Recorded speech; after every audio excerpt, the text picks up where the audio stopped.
What if I told you that the Sanders dynasty, the same one that's been treated like football royalty for the past year, just got smacked with its first real bruise of reality? Not from a bad loss on the field, not from a defensive collapse, not from a sack highlight gone viral on TikTok, but from one man with a microphone who decided to say the quiet part out loud. That man? Ryan Clark, the former NFL safety and current ESPN analyst, didn't just toss a pebble into the primetime pond. He dropped a cinder block. He called out Shedeur Sanders, Deion's golden boy quarterback son, in a way that shook the hype machine from top to bottom. And he did it using one word that changes everything: arrogant. Why arrogant hits different? We hear players accused of arrogance all the time, right? But this one wasn't about celebrations, being too flashy, or a QB yelling at his O-line mid-game. Ryan Clark's point was colder. He claimed that scouts and executives keep whispering that Shedeur walks into meetings too confident, refuses to diminish himself, refuses to bow to the unwritten rules of humble rookie culture. In Clark's framing, teams don't view that as confidence. They view it as cockiness. And in a league where perception can kill dreams faster than a blindside hit, that label spreads like wildfire. But here's the twist. Clark didn't say it as gossip. He said it as if he'd been sitting in those war rooms, listening to execs speak unfiltered. He described Shedeur as a kid who had every reason to posture, but whose real crime was daring to sit across from decision makers and not shrink. That's why this single word took off like it did. The perfect storm. Think about it. For the past 2 years, the Sanders family has lived like a Netflix docuseries in real time.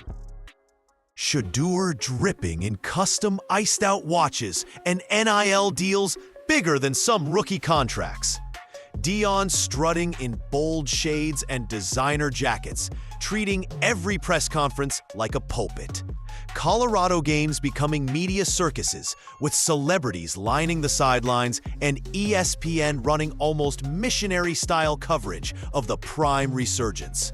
It was endless hype. Shedeur wasn't just a quarterback. He was the chosen one.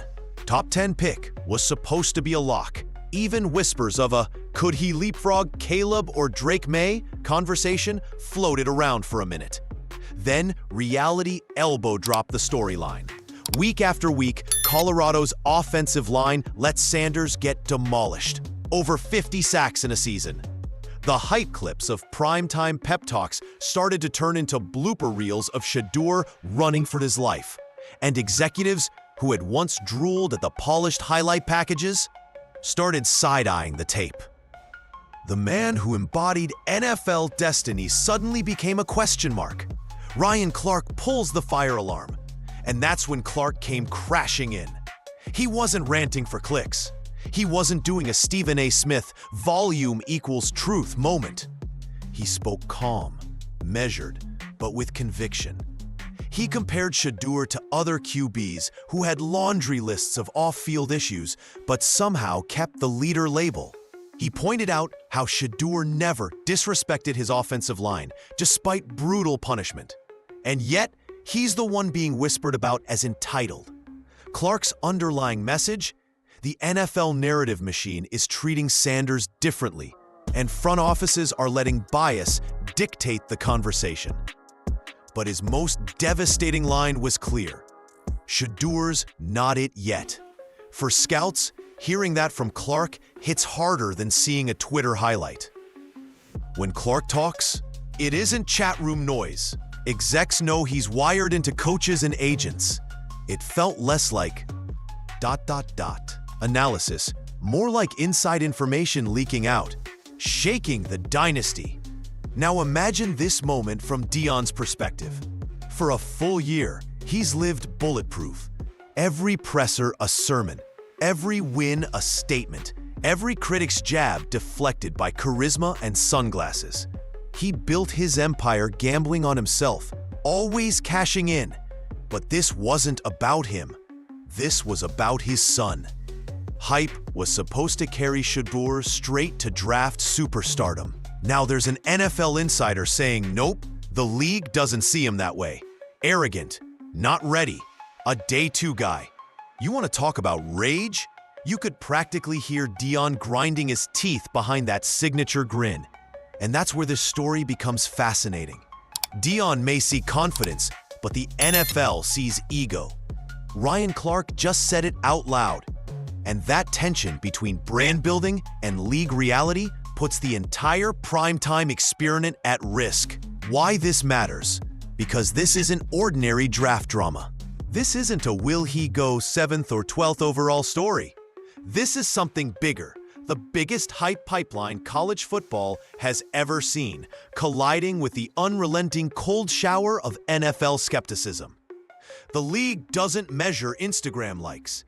It doesn't hand out draft stock for NIL watches or TikTok views. It measures grit, pocket presence, decision-making when the play breaks down and your body screams no, but you throw anyway. And that's what Clark weaponized against Sanders. He zoomed out, ignored the effects of primetime glitter, and asked what NFL execs really care about. Is he ready for Sundays? Or is he just a Saturday star with a great brand? So now we're here. The fairy tale cracked, the hype machine dented, and the Sanders name suddenly carrying doubt in NFL circles. Clark didn't end Shedeur's story, but he flipped the narrative. And what happens when perception flips? Mock drafts don't just slide a little, they free fall. And the dynasty dream turns into draft day drama nobody saw coming. For a while, the Sanders saga didn't just feel like sports, it felt like Hollywood. Deion Coach Prime Sanders wasn't just coaching a college team in Colorado, he was producing a full-blown franchise. Every game felt like a blockbuster premiere.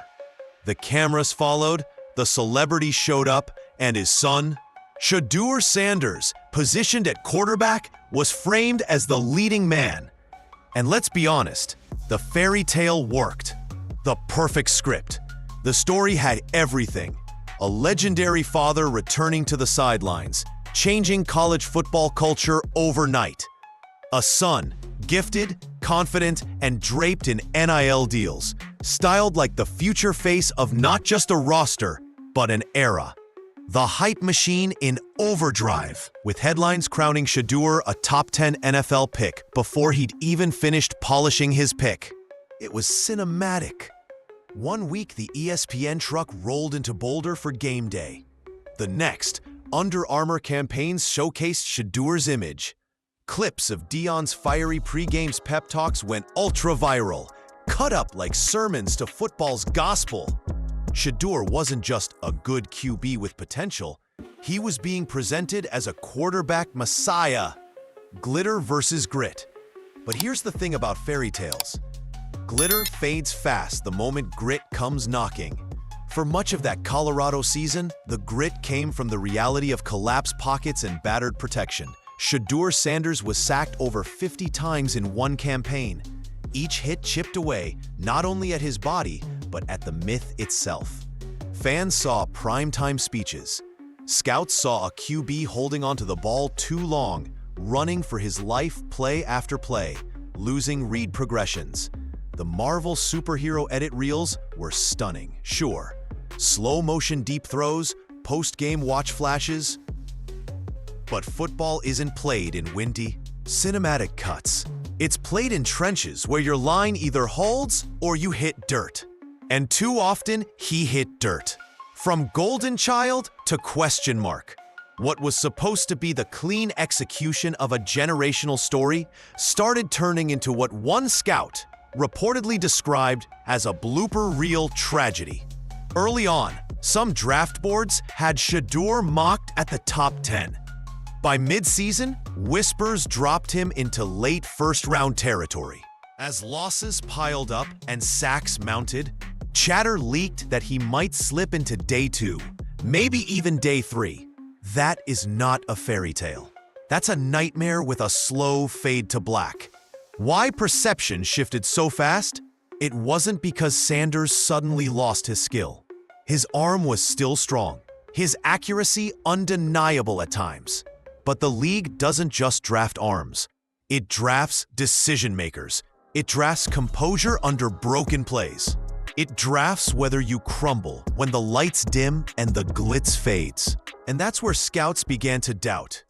They saw quarterbacks surrounded by chaos, yes, but also still raw, still developing. They asked the hard question: was he truly NFL ready, or just really good at living in a viral moment machine crafted by prime time? The dynasty dream meets reality. What made the cracks even louder was how big the hype had been to begin with. For other quarterbacks in the draft class, rough weeks don't spark headlines. For Sanders, every sack, every interception became a trending topic. Every flaw was amplified by the glare of expectations Deion himself had carefully stoked. It's a cruel irony.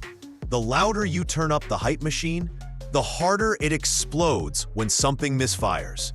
Suddenly, Deion's narrative of the prime inheritance, his son conquering college and walking onto the NFL red carpet as destiny fulfilled, started to look less like prophecy, more like presumption. Why this set the stage for Clark?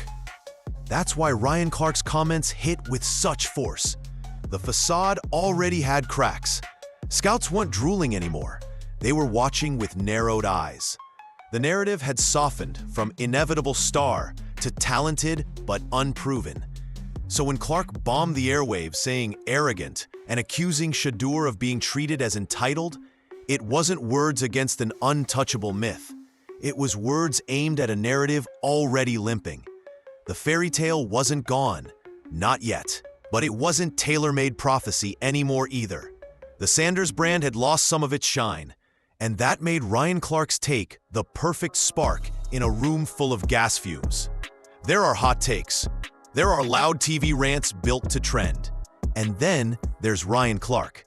When the former Pro Bowl safety speaks, it doesn't land like a debate show punchline.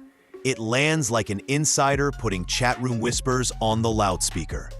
And in Shedeur Sanders' case, Clark didn't just sip tea. He dumped the kettle out and told the world what NFL circles were already wondering. They say he's arrogant. Why? Because he won't bend the knee in meetings? Because he won't apologize for his confidence? Those words hit harder than a blindside sack. In one moment, the golden glow surrounding Shedeur shifted into an interrogation light. Why Ryan Clark's voice cuts different? It's one thing if a random studio analyst sounds off. It's another when someone who wore the pads, survived the grind, and now runs in front office adjacent circles shares what he's hearing. Ryan Clark isn't an outsider screaming for clicks. He's an insider with a Rolodex full of coaches, scouts, and executives. When he says, "Here's what people behind closed doors are saying," the room stops and listens. So when Clark put Shedeur Sanders on the spot, the league didn't dismiss it as noise. They leaned in, because Clark rarely speaks in hypotheticals. He speaks in echoes of draft rooms, scouting reports, and insider calls. The word that sticks? Arrogant. The critique wasn't that Shedeur lacked arm talent. It wasn't that he crumbled under pressure. It wasn't that he wasn't tough enough. It was character, personality, boardroom presence. Executives reportedly questioned whether Shedeur carried himself in draft interviews less like a prospect willing to learn, and more like a star who already knew the answers. For old-school evaluators, that felt threatening. They don't always trust swagger, especially when it comes wrapped in Deion's shadow. So Clark said it plainly. They're calling him arrogant. Now here's the sting. Arrogance is one of those labels that sticks like glue. Unlike mechanics, which can be fixed, or accuracy, which can improve, perception of arrogance doesn't go away easily. It lives in the margins of resumes. It creeps back up in off-the-record conversations. Scouts love to say, "We can coach footwork. We can't coach attitude." The fallout hits the draft boards. The moment Clark's comments aired, draft chatter shifted into overdrive. Before, most public mock drafts had Shedeur hovering somewhere in the mid to late first round. Not number one, but still an expected top-tier talent. After, you could feel the slide begin. Analysts hedged their words. Maybe late first, maybe day 2. Some whispered about him tumbling even further if the interview process didn't flip the script. It didn't matter that Shedeur's tape still showed flashes of brilliance. It didn't matter that Colorado's O-line collapses played a massive role in his struggles. Public perception, sparked by Clark's words, started to take on a life of its own. Why Clark's take was different than most. The key wasn't just what Clark said, it was the credibility he brought to it. He acknowledged Shedeur's toughness. He admitted the kid never berated his teammates even when he was being pummeled. But he framed the criticism around how executives think, not just how fans feel. That's the part that rattled people. This wasn't a YouTuber freestyling from the couch. This was a plugged-in analyst saying, look, here's how front offices actually view him.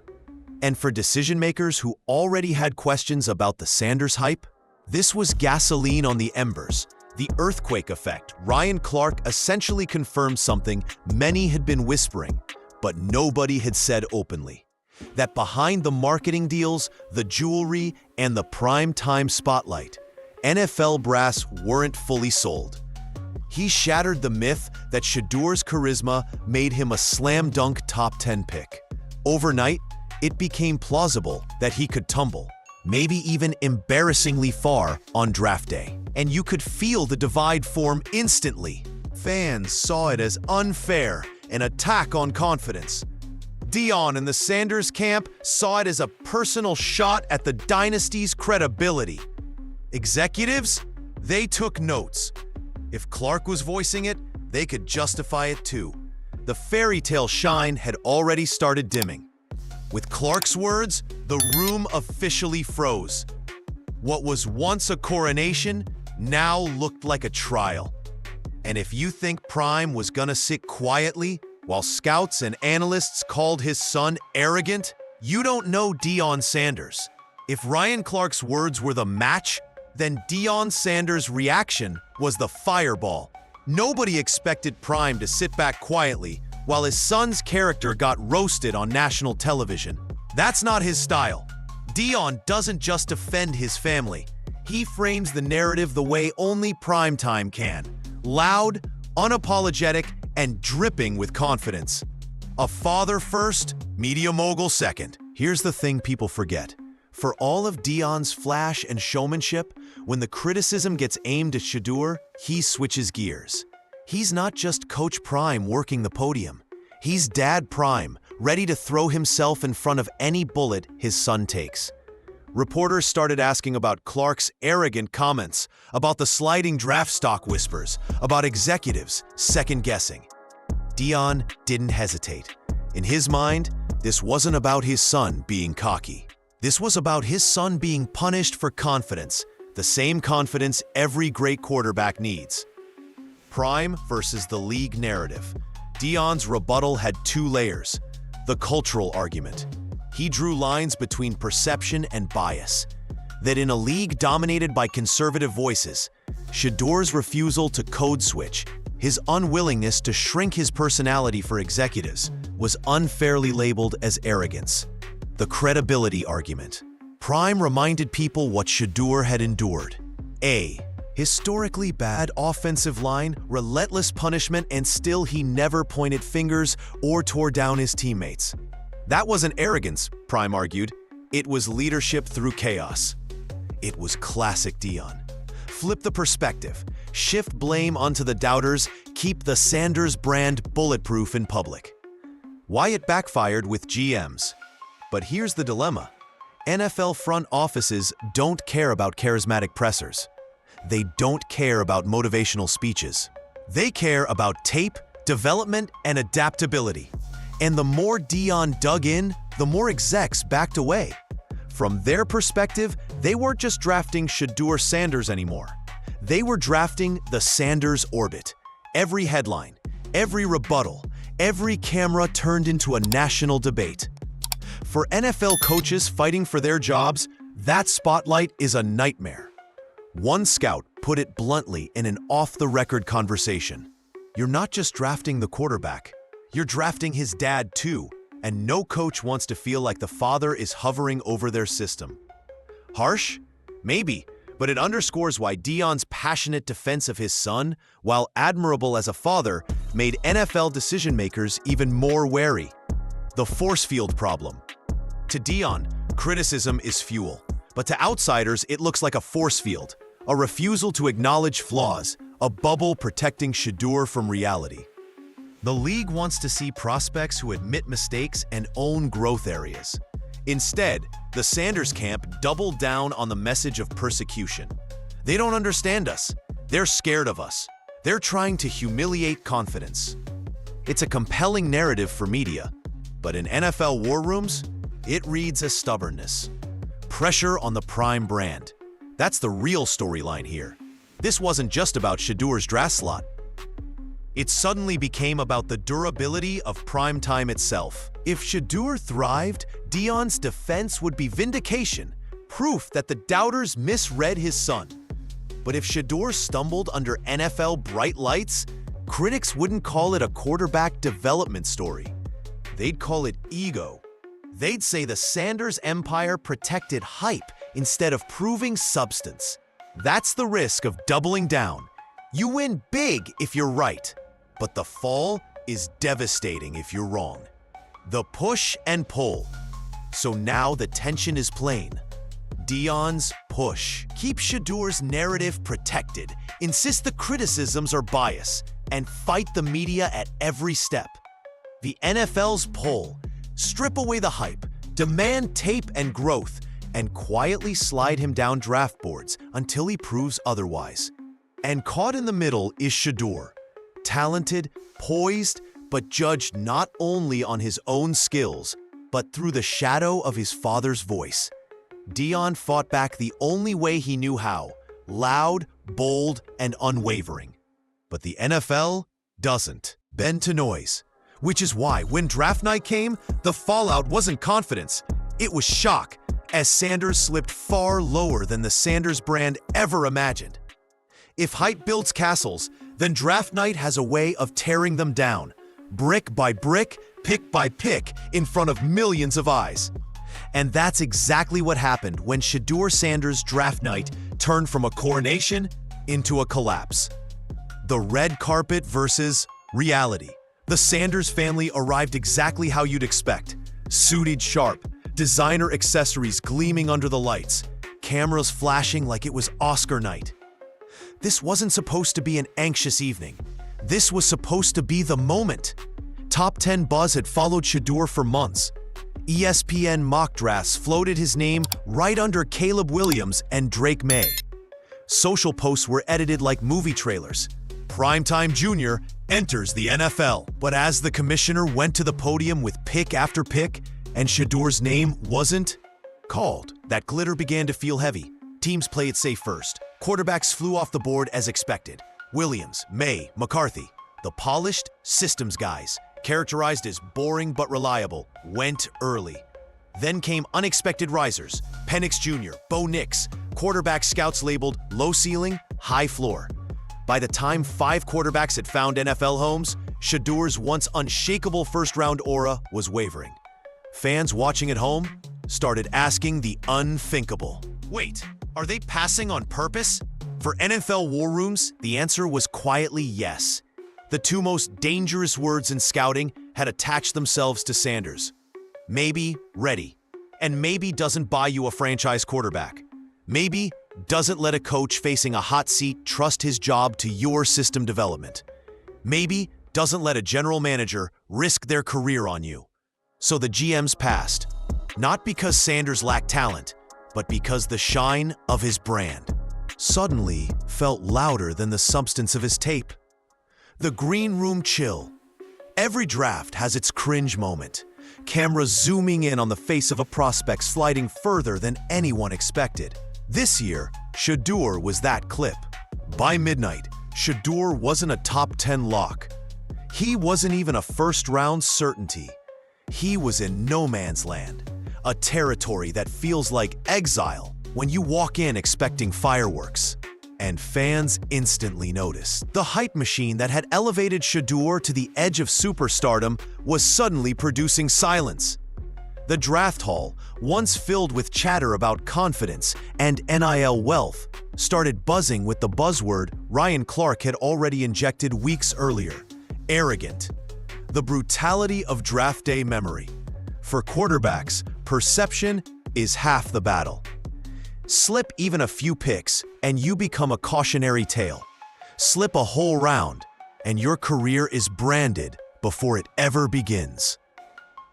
Aaron Rodgers slid in 2005, staring daggers into cameras, and it became a defining image, one he had to battle past for years. Lamar Jackson famously had to wait until pick 32, a should-we hesitation that turned into motivation. For Sanders, sliding into day 2 reshuffled his narrative entirely. In the minds of executives, he went from "can't miss" to "if the board works." In fan conversations, he went from future league face to another question mark. One slide, and suddenly everything Deion had built felt fragile. Why it happened? The reasons weren't one thing. They were everything layered at once. Colorado's leaky offensive line showcased Sanders taking punishment, but also holding on to the ball too long. Social media branding made him look commercial-ready, but left room for doubt about football-first commitment.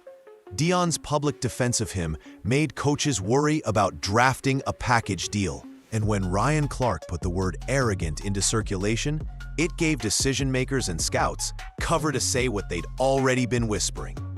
He's talented, but not worth my job security. The painful slide. By the time the dust settled, the nightmare was real. The confident image of draft night dreams had shifted into something quieter, heavier. A prospect once sold as a top 10 lock now sat carrying the weight of disbelief, not just on his face, but on his brand. It wasn't just Shedeur Sanders who slid down draft boards. It was the entire Sanders hype train skidding against the rails. And as if slipping in the draft wasn't brutal enough, the fallout created an even sharper edge. Suddenly, critics weren't just questioning Shedeur the quarterback, they were questioning the entire Prime brand. Because when one pillar of the dynasty shakes, the whole house feels it.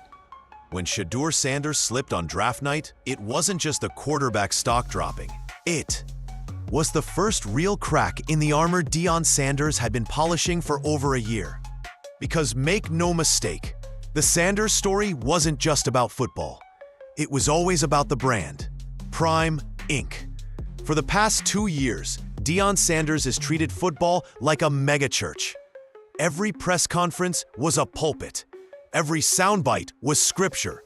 Every headline was a sermon about confidence, faith, and self-belief. And Shedeur?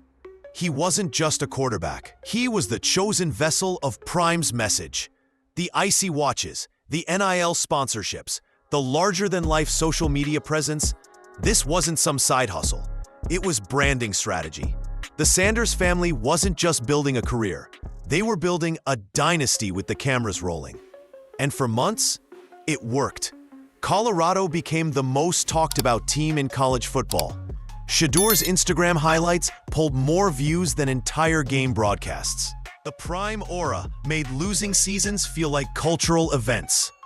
That's the power of the brand. The slide that changed the story. But when the NFL world snapped into focus on draft night, all that glitter dimmed under the cold fluorescent lights of reality.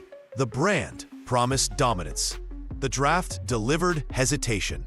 Scouts and GMs, who couldn't care less about iced-out watches or TikTok dominance, started asking, where's the substance beneath the shine? For critics, the slide became Exhibit A. To them, Shedeur wasn't being singled out unfairly. He was being properly recalibrated. The NFL had simply stripped away the branding matrix and judged him on raw football readiness. And in doing so, they didn't just question Shedeur. They questioned Deion's entire narrative machine, a double-edged sword. This is the paradox Deion built. When things were rolling, celebs on the sideline, Shedeur racking stats early, the Prime brand amplified the success 100-fold. But when momentum stalled, that same amplification turned into magnification. Every sack, every hesitation, every whisper of arrogance echoed louder because there had been so much hype to begin with. The very machine Deion crafted to elevate his son became the microscope, making every blemish look fatal. The shadow question.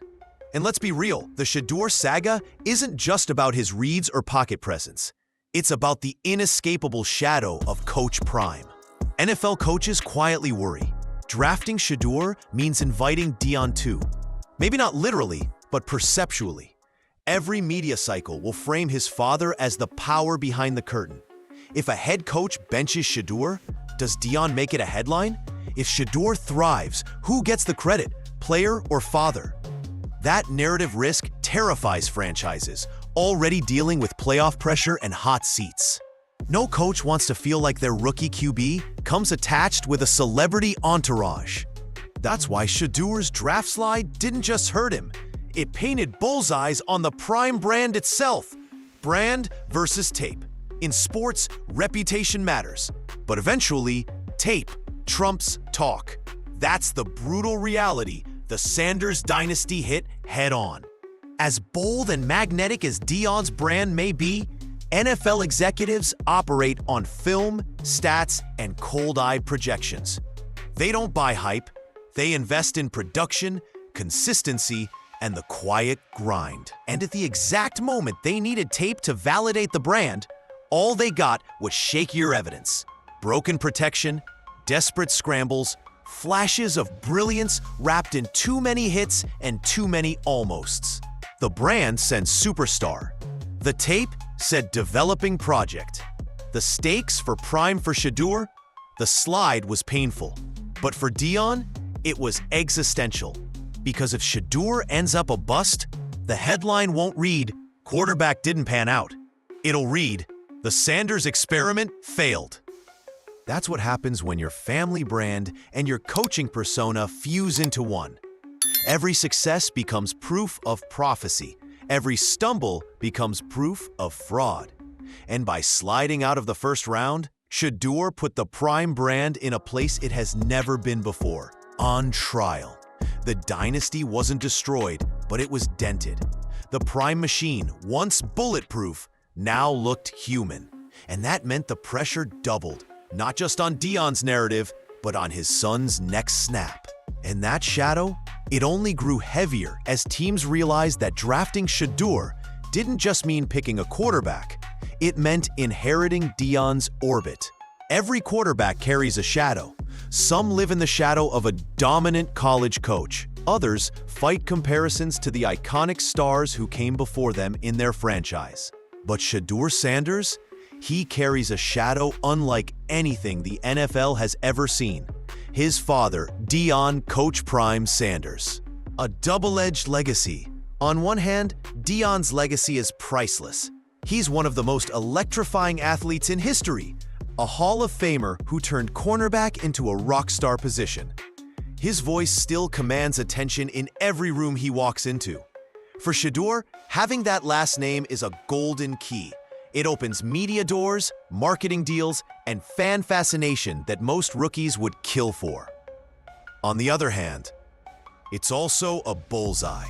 Because every GM, every coach, every scout knows that Prime isn't just a dad in the background. He's a brand, he's a movement, and when you draft Shedeur, you inherit Prime, coach's silent fear. This is what makes NFL coaches nervous. Let's say you're sitting on the hot seat. Your team drafts Shedeur. He doesn't start right away. Fine, you develop him. But then the losses come.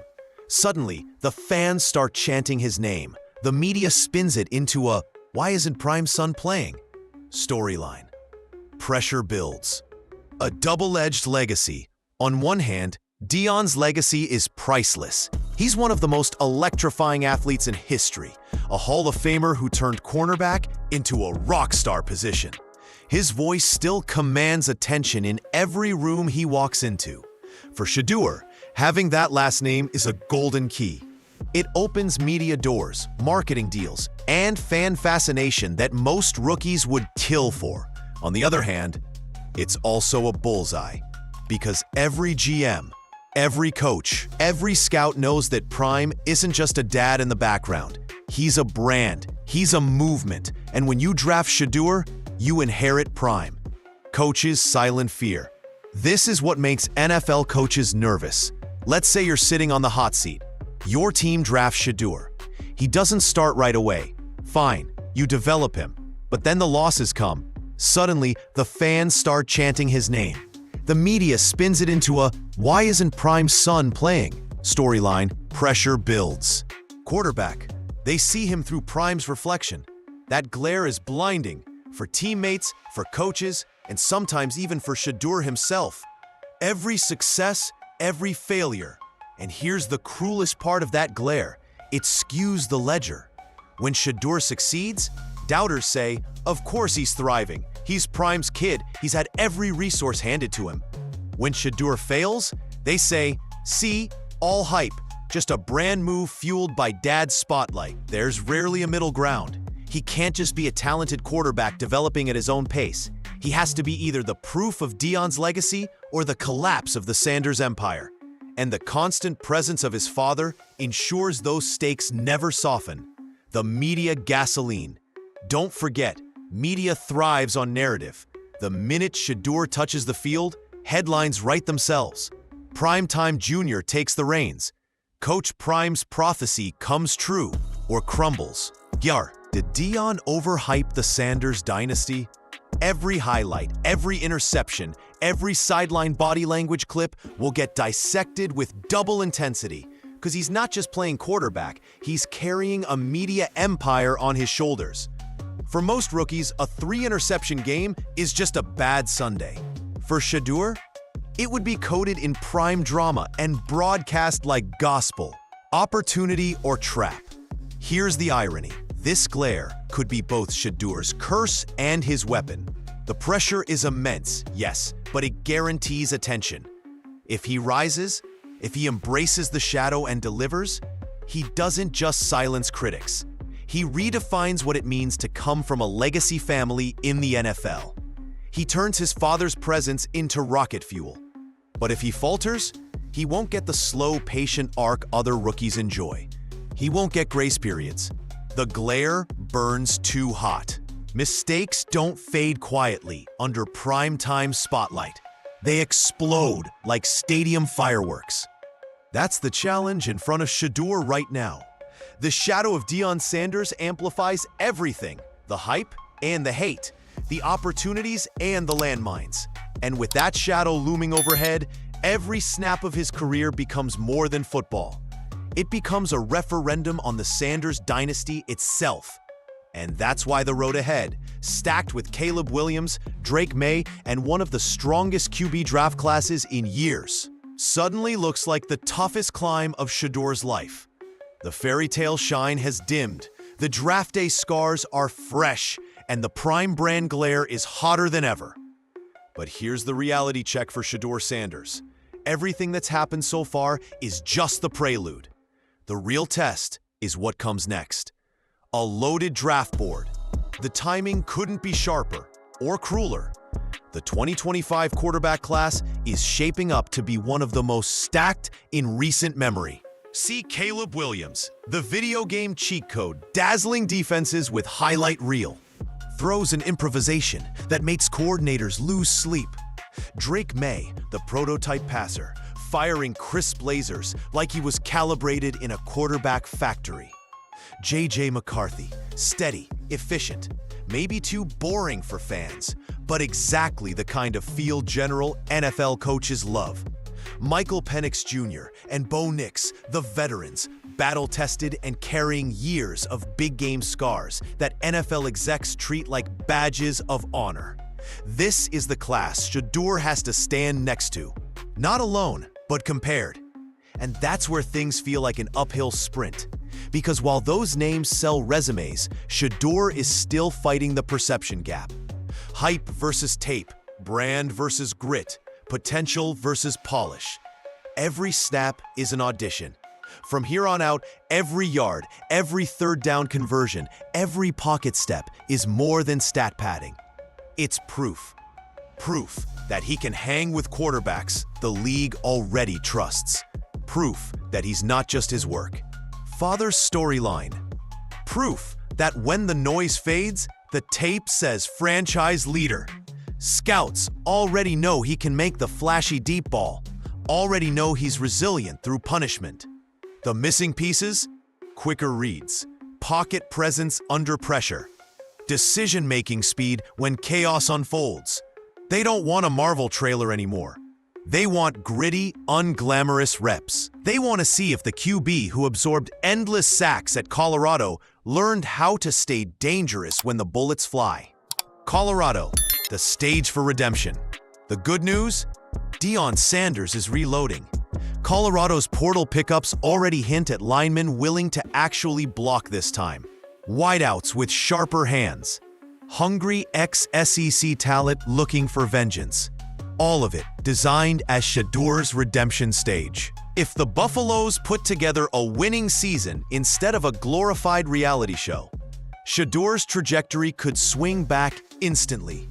Because while hype can distort, nothing fixes an image. Victory stacked on tape every Saturday in Boulder next season is less a college game and more like an open job interview for the NFL. The perception battle? Here's the brutal truth. Sanders is competing in two leagues now. The league on the field, where execution, grit, and wins are all that matter. The league of perception, where analysts, executives, and fans are debating every facial expression, every press conference quote, every move his dad makes. Other quarterbacks just go play. Sanders has to fight both wars, game performance and brand baggage. And fair or not, those two will decide whether he rises back to first-round conversation or vanishes into what-if whispers. The stakes are bigger than a draft slot. This isn't just about salary guarantees or which city drafts him. It's about legacy. If Shedeur proves the doubters wrong, he doesn't just secure his own future, he validates. Deion's gamble, showing that the hype wasn't hollow. He rewrites the story Clark and others have built and forces the league to admit it may have blinked too soon. But if he doesn't? If he stumbles next to Caleb or Drake May during comparison season? Or piles up faults while other names feel steady? It won't just dent his career. Critics will call it the collapse of the prime dynasty experiment. And that kind of stain sticks not just to a player, but to a brand. The clock is ticking. Unlike some prospects who get years of gradual buildup, Sanders has a countdown clock flashing over his head right now. Next season isn't another year of development. It's the proving ground. The audition to either shove his way back into the first round or see himself slide again into the slow, brutal cycle of maybe. And in the NFL, maybe doesn't get you a franchise. It gets you a clipboard. So the road ahead is painfully simple, yet brutally hard. Shedeur Sanders has to prove, tangibly and undeniably, that he's more than hype. That he can outduel not just defenders on a Saturday, but rivals on draft boards stacked sky high.